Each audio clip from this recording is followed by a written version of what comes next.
James Evans. Llanelli. First Minister, thank you for your statement today. During my time on the Children, Young People and Education Committee, I was truly privileged to meet so many young people across Wales, especially those children who were care experienced. And it's very good to hear people across the chamber today mention our care experienced children and the work the government's doing in this area. In the report that we put forward, the committee mentioned up to 9 recommendations. These recommendations come forward from actually the young people who took part in that inquiry, with areas where the Welsh Government could legislate to actually improve the lives of looked after children across Wales.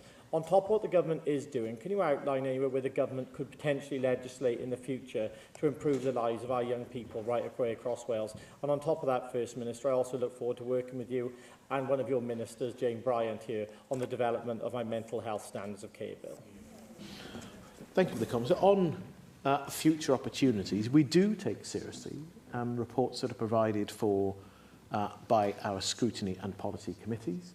The government doesn't always agree with them, but there are times where we see the development of ideas that can lead to improvement in policy and delivery or potentially in legislation.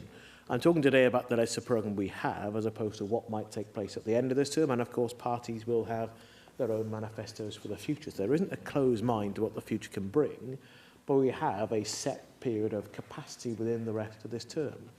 That is both the bills that we have set out in the government's programme and, of course, the bills that I've committed to in the Council General in supporting the work of the Standards Committee, which actually may not be a significant length of legislation, but the impact of it will be really significant.